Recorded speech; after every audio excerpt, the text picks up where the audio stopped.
Today I want to talk about transformations of exponential functions. Whenever you are transforming a function, it always helps to have an idea of the original graph. In algebra, we call that the parent graph. So this is going to be our parent graph, but we've got to determine which of these equations relates to the parent graph or describes the parent graph. So here's our parent. Circle which equation fits the graph. Well, I can make a table here of y equals 2 to the x. I can make a table of y equals 3 to the x. But I think what I want to do right now is just identify some of these points. So I've got a point here of 0, 1. This point here is 1, 2. I've got a point 2, 4. And then I've got a point 3, 8. And then just to make sure that I consider the negative side, I see the point negative 1/2. So if we look at our y coordinates, 1, 2, 4, 8, what are we doing to get from one coordinate to the next? Well, we're multiplying by 2. We're multiplying by 2 repeatedly. And which of these functions shows that we're multiplying 2 repeatedly? It's this one. To identify the asymptote of this graph, I think about the line that this graph gets very close to without touching. And I'll see here that I get very close to y equals 0. And please remember your asymptote has to be an equation. Because I notice if I continue this trend, I'll get 1/4, 1/8, 1/16, 1 over 32, 1 over 64. Those numbers get smaller and smaller. They get closer to 0. They'll never equal 0, and they'll never be negative. So the line that they approach is y equals 0. Is this graph increasing or decreasing? Well, as we move from left to right, as x goes to infinity, what happens to our y coordinate? Well, our y coordinate also goes to infinity. So this graph is increasing. So now let's look at the domain and let's look at the range. The domain, remember, refers to the possible values of x. It refers to how far to the left the graph travels and how far to the right. But I think for today, I'd rather work on this one. So which value can be the exponent? Well, any value can be an exponent. So that means our domain tends from negative infinity to positive infinity. I could see it in the graph because how far to the left does this thing go? It goes forever.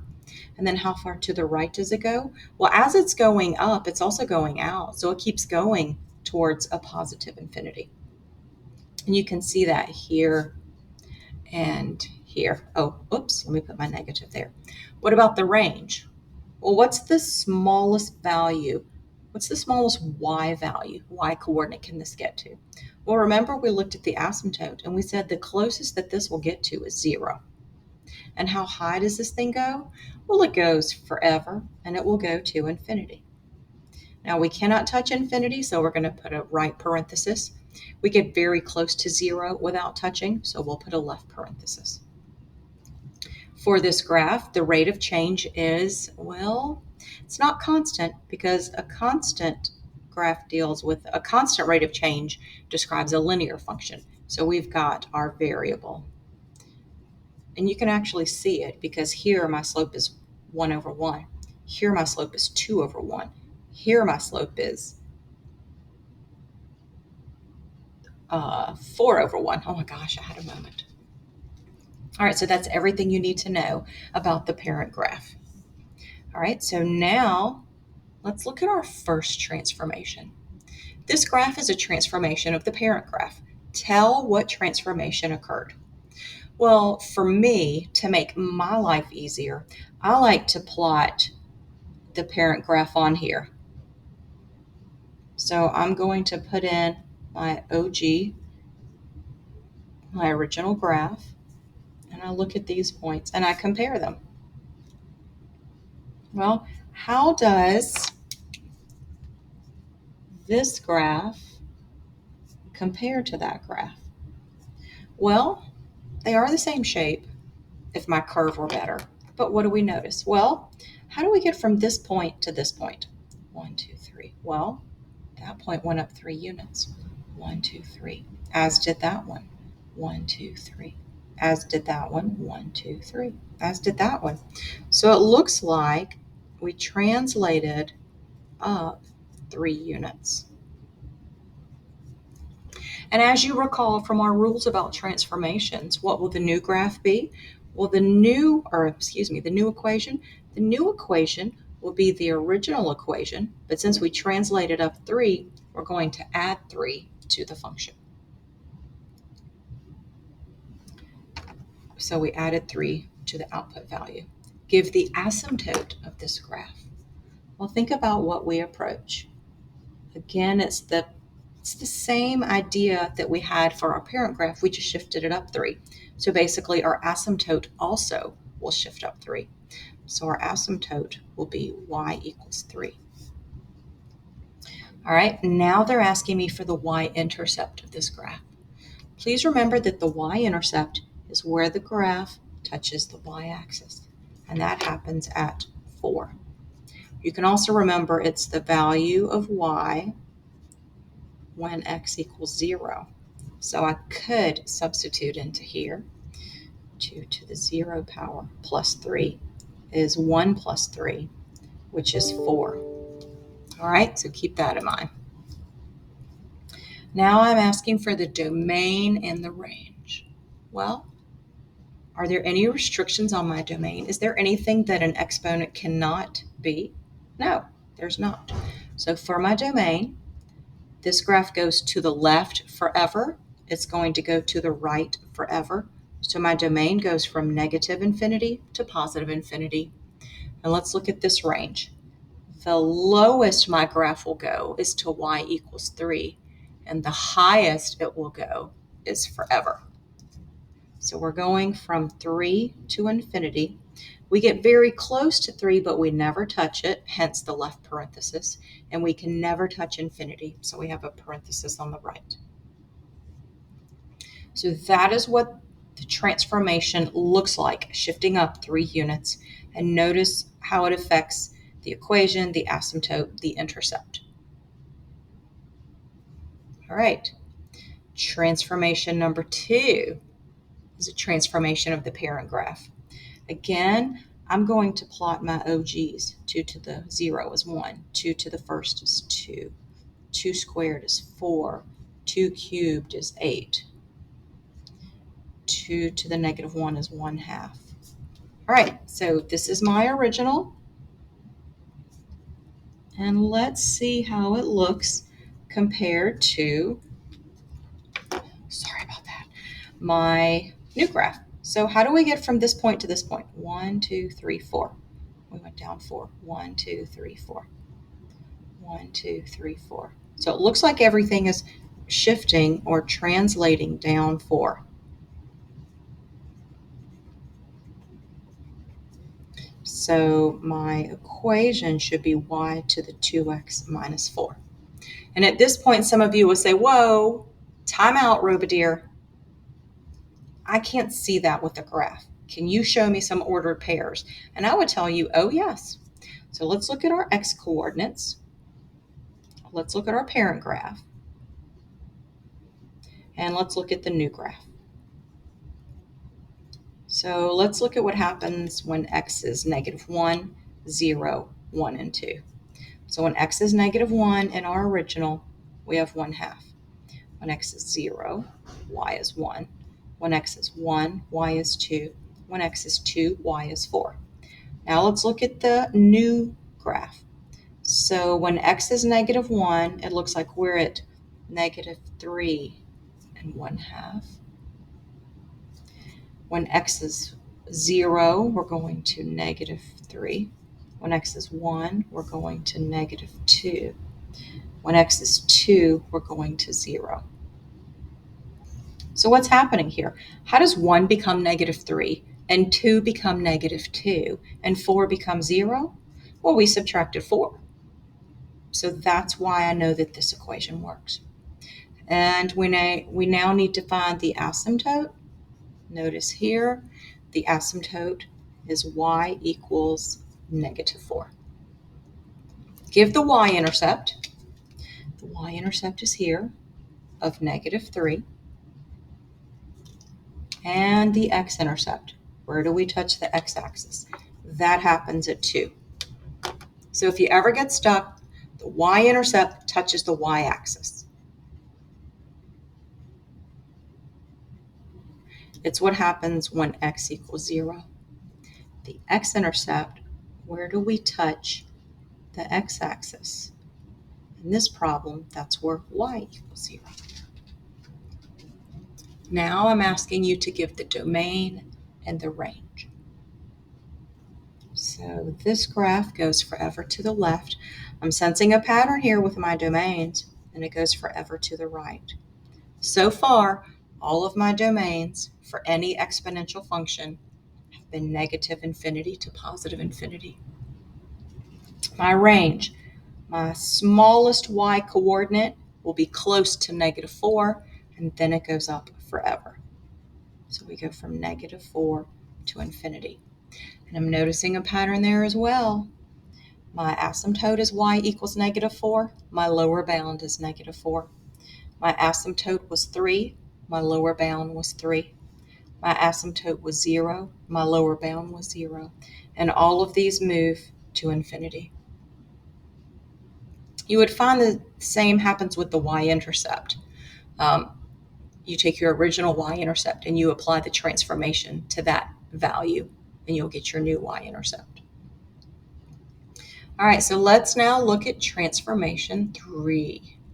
Which equation matches the graph? Well, again, what I think I want to do is look at my original, 0, 1. 2 to the first is 2. 2 squared is 4. 2 cubed is 8. I think that's about where it is. Okay. And now let's look at my new points. My new points, I have 0, 3. I have 2, 6. I have 3, 12. I have -1, 1 and 1/2. So if I look here, 1 and 1/2 doubles and you get 3. When 3 doubles, you get 6. When 6 doubles, you get 12.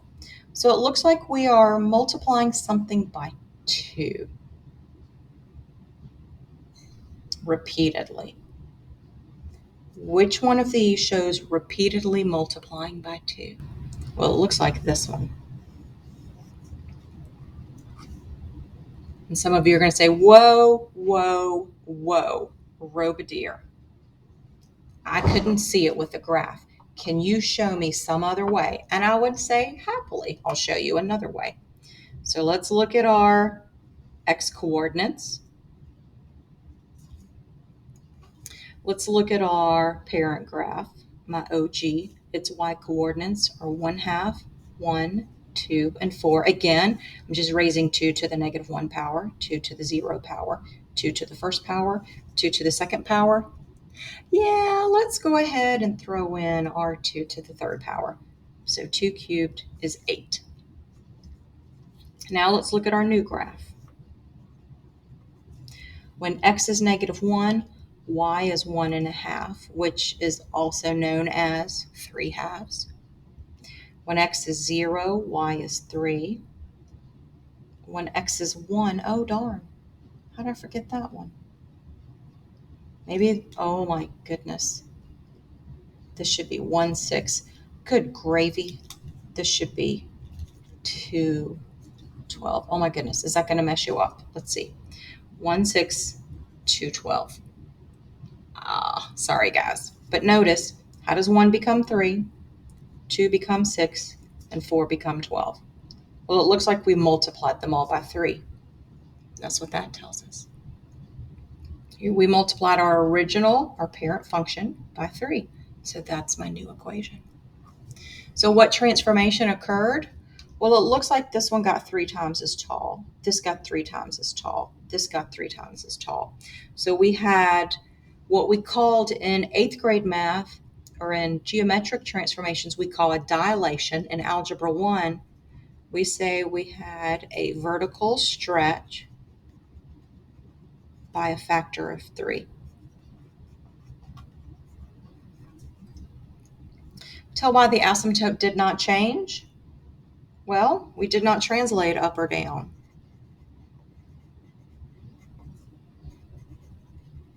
That's when the asymptote changed. Oh, down. And what is our y-intercept? It's right here. It's 3. So notice again, our original y-intercept of 1 triples. Our new y-intercept is 3. Okay, so when you have a vertical stretch, do not plan on your asymptote changing. All we're doing is stretching the distance from the x-axis to the next point.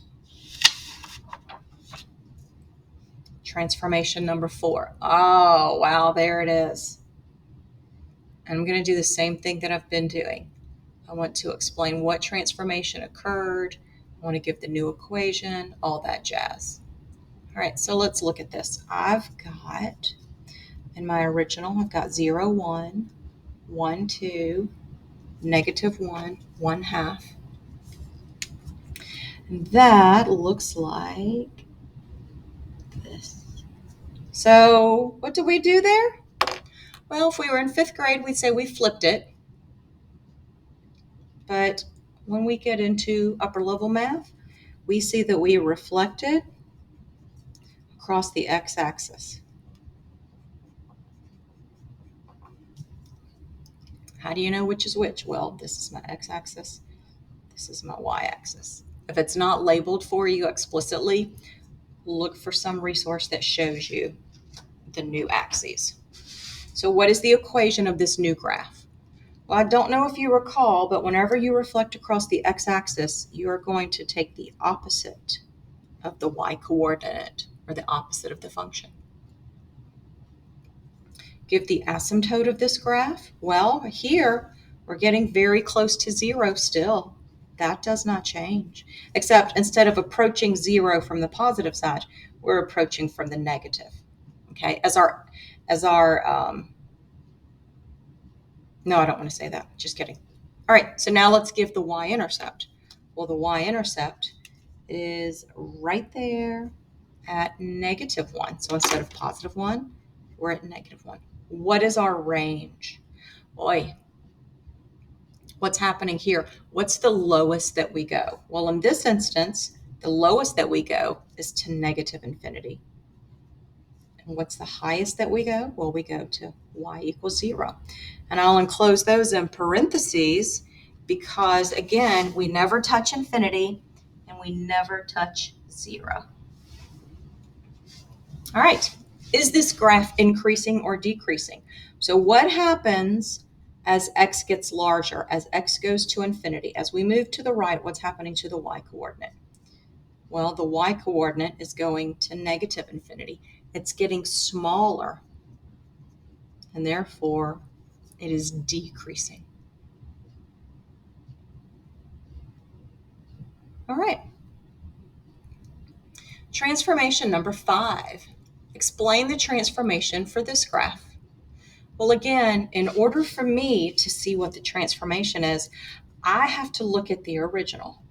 So I'm looking at 2 to the negative 1 is 1/2, 2 to the 0 is 1, 2 to the first is 4, 2 to the first is 2, 2 squared is 4, 2 cubed is 8. All right, so it looks like my original looks like that. And oh my goodness, it's another flip, Robodeer. Yeah, it is. But now we're going to reflect across the y-axis. This is my y-axis. This is my x-axis. All right.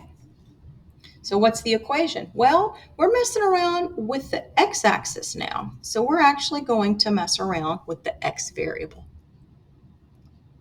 Explain why the asymptote did not change. Because we did not translate up or down. A vertical movement, a vertical translation is what affects the asymptote. We didn't slide it up or down. Explain why the y-intercept did not change. Well, the y-intercept is on the y-axis.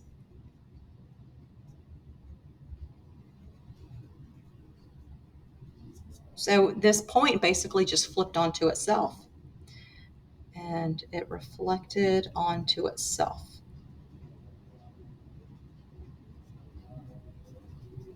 Okay. Is the graph increasing or decreasing? Well, what happens is we move to the right. Our y coordinate gets smaller. We move down. So again, we are decreasing.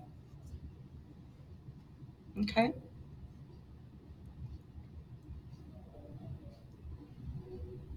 All right.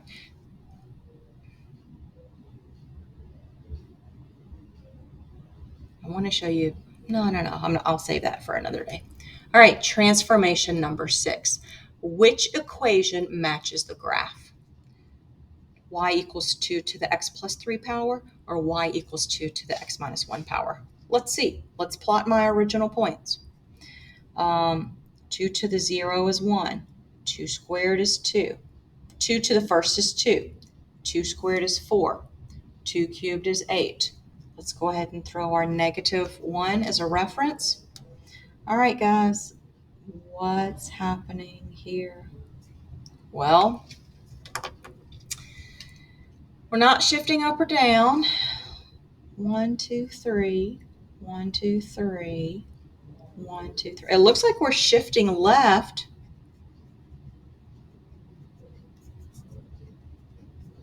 How many units? 3 units. All right. And so I get that I see a 3 here, and I think that's what I want to use. But then again, if we're taking x plus 3, shouldn't that go to the right? No, because remember, we're messing around with the input. When you mess around with the input, it does the opposite of what you think. Or what one student once told me is, when you mess with the y coordinates, those are rational. They do what they're supposed to do. When you mess with your x's, like think of your latest ex-girlfriend or ex-boyfriend, they did the total opposite of what you thought. So here I want you to think about opposite x's, crazy x's. They're going to do the opposite of what you think. Well, the same thing applies when we're translating to the left or to the right. Okay. So this is what it's going to be. I mean, I could substitute values in and you can see them. Maybe I should do that. No. I'm going to save that for another day. All right. So to find the asymptote, notice we get very close to 0. The reason the asymptote did not change is we did not apply a horizontal or a vertical or a vertical shift. Rather, we only went horizontally. And what's the range? Well, the lowest that we go is 0, and the highest that we go is to infinity. Just for kicks, my domain, well, we go to the left forever. We go to the right forever. So notice the domain is the same no matter what. And what is our y-intercept? Our y-intercept here is 8.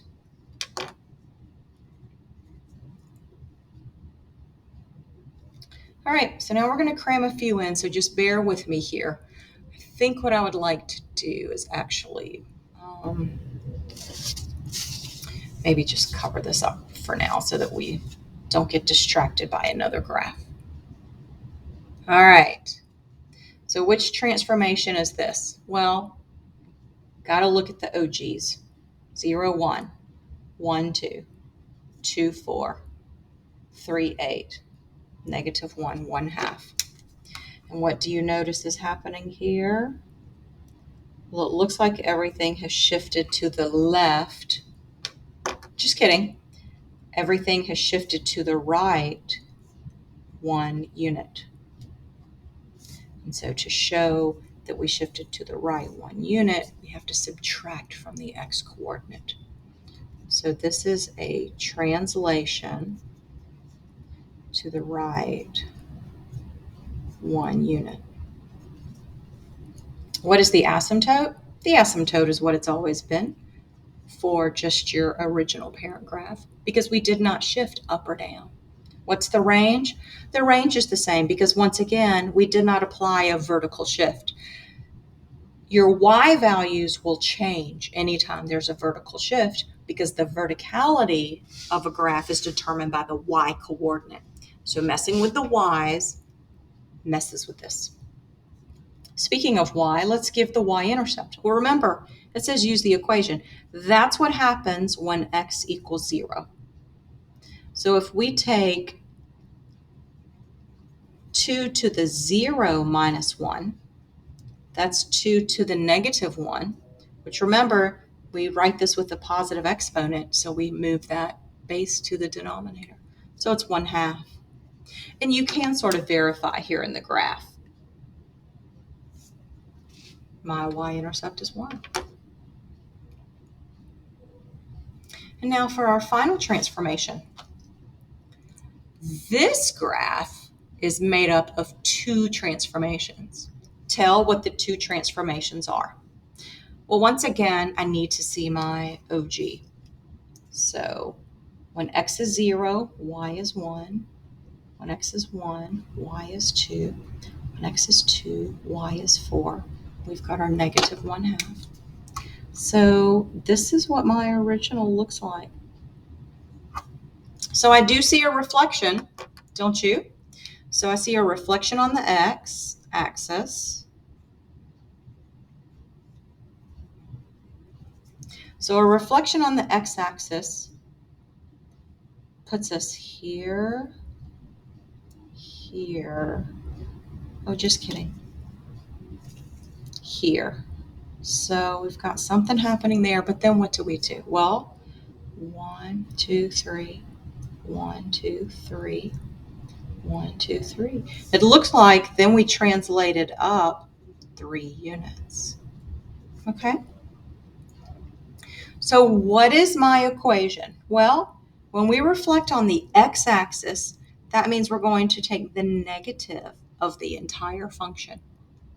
And then we're going to translate up 3 units. So that means that we had to add 3 to the function. What's my y-intercept? It's right there. It's 2. What is the asymptote? Well, let's look what happens here. What y-coordinate do we approach without actually touching? Well, it looks like it's the horizontal line, y equals 3. And what is my range? Well, remember, the asymptote is involved in the range somehow, but this one's upside down. The lowest we go is to negative infinity. And the highest that we go is up to 3. Explain why this graph is decreasing. Well, because as x approaches infinity, y will approach negative infinity. That's what it means to be decreasing. But notice our y values are getting smaller. It's because of this negative in front. Our y values are getting smaller. Okay? So there are certain things you need to understand whenever we're dealing with transformations. When there's a vertical transformation, a vertical translation, plan on the asymptote changing along with it, as it did here, here, and here. Notice that all of my domains are negative infinity to positive infinity. We have one here. Okay. Also notice that my range does involve infinity because this goes on forever. It just happens to go to negative infinity. This one goes on forever to positive infinity, positive infinity, positive infinity. These things are growing pretty quickly. Make sure you understand that the asymptote changes as the equation changes. If you're changing the y, plan on changing the asymptote and the y-intercept. So make sure you look this over, and we'll see you next time.